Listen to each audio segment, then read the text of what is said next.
ஹல்லேலூயா. இன்று அதிகாலையில் நாம் பரிசுத்தரின் வார்த்தையை நாம் தியானிக்க இருக்கிறோம். இந்த நாளிலே கூட சங்கீதங்களின் புத்தகம் 107வது சங்கீதம் 10வது வசனம் 11வது வசனம்.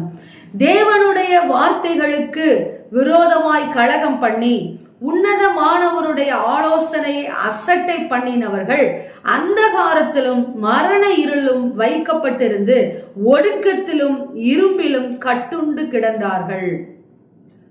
இன்றைக்கு அதிகாலையிலே கர்த்தர் நம்மளோடு கூட பேசுகிறவராயிருக்கிறார்.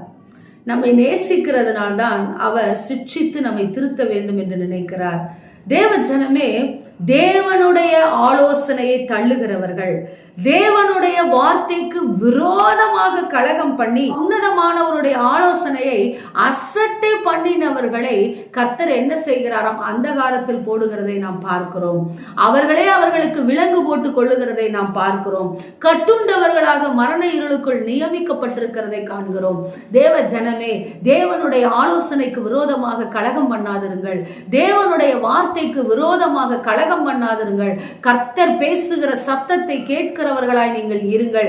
சாமுவேலிடம் கர்த்தர் பேசினார்.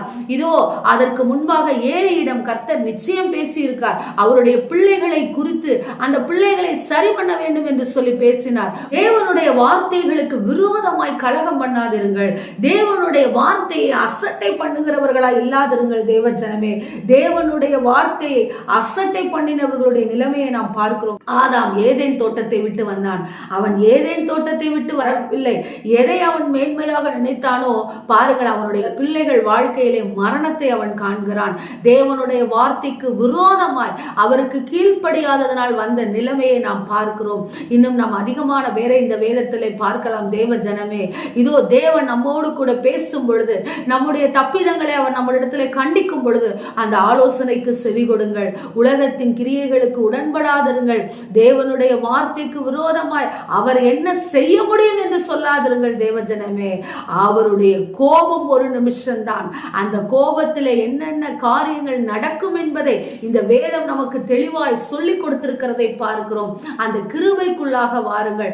கிருபையை தக்க வைத்துக் கொள்ளுங்கள். தேவனுடைய வார்த்தைக்கு விரோதமாகவும் தேவனுடைய ஆலோசனைக்கு விரோதமாகவும் கலகம் பண்ணி அசட்டை பண்ணி மரணக்கட்டிலும் அந்தகாரத்திலும் சாபங்களிலே சிக்கிக் கொள்ளாதிருங்கள். இந்த அதிகாலையிலே அப்படிப்பட்ட காரியங்கள் எங்களிடத்தில் இருந்தால், நீர் கொடுத்த ஆலோசனை நாங்கள் அப்பா அசட்டை பண்ணி இருந்தால், உம்முடைய வார்த்தைக்கு விரோதமாய் என்ன நடக்கும் என்று சொல்லி நாங்கள் நினைத்து துணிகரமாய் உம்முடைய வார்த்தையை மீறி இருந்தால் மன்னிங்க ஆண்டவரேன்னு சொல்லி ஜெபிங்க.